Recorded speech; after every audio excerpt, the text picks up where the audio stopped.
সংসারে যতই কাজ করি না কেন সংসারে কাজ ফুরায় না। সকালের রান্না, দুপুরের রান্না, বিকালের নাস্তা, রাত্রের খাবার। এখন বোঝা যায় মা কত কষ্ট করছে। মাকে মাঝে মাঝে জড়ায় ধরে বলতে ইচ্ছা করে, মা অনেক কষ্ট করছো জীবনে, তুমি আমাদের জন্য অনেক স্যাক্রিফাইস করছো। আসসালামু আলাইকুম, আশা করি সবাই ভালো আছেন। আলহামদুলিল্লাহ আমরাও সবাই ভালো আছি। বিকালে আবহাওয়াটা সুন্দর ছিল। ঘুম থেকে উঠে নামাজ পড়ে তাড়াহুড়ো করে সন্ধ্যার নাস্তা বানাতে আসলাম। সন্ধ্যায় নাস্তা না খাওয়া খাওয়া এটা যাই বলবেন, আমাদের একটা বদ অভ্যাস। আমাদের সন্ধ্যায় মুড়ি খাই, চানাচুর খাই, যা খাই আমাদের কিছু খাওয়া লাগবেই। তারপর দেখলাম কি আমার এই জগটায় প্রচুর পরিমাণ ময়লা পড়ছে, তাই এটা একটু পরিষ্কার করে নিলাম। জগটায় অনেক ভার, পরিষ্কার করতে গেলে অনেক সময় ভয় লাগে। তারপরে এই টেবিলটা পরিষ্কার করে নিলাম।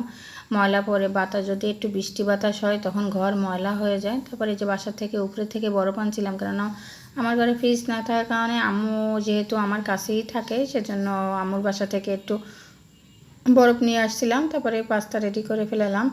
মেয়ে আবার বলতেছে আমি একটু লুডুস খাবো, তা চিন্তা করলাম পাস্তার ভিতরে এই লুডুসটা দিয়ে দিব। লুডুস ঢালতে যেয়ে মশলার প্যাকেটটাই পড়ে গেল, আবার উঠিয়ে নিলাম। তারপরে এই লুডুস পাস্তা সবই একসাথেই করলাম। মেয়েকে বললাম এভাবে খাওয়া, বললে হ্যাঁ। বাচ্চাদের আমি যেভাবেই খাওয়াবো সেভাবেই শিখবে। আপনি আপনার বাচ্চাদের যেভাবেই বড় করবেন সেভাবেই বড় হবে। তারপরে এই যে তেল দিয়ে পাস্তা রান্না করলাম। সবাই একসাথে নাস্তা খেয়ে ভাইয়ের মতন পড়তে বসবে। ভাই যেহেতু পরীক্ষা চলে, মেয়েকেও পড়তে বসাবো। আর আমার মা সবসময় একটু খাওয়া দাওয়া কম করে, মাকে জোর করে খাওয়াতে হয়, কেননা মার শরীরটা অনেক খারাপ হয়ে গেছে। সেজন্য একটু বেশি করে রান্না করলাম। বাবা আবার এসব খাবার পছন্দ করে না, জোর করে খাওয়াতে হয়।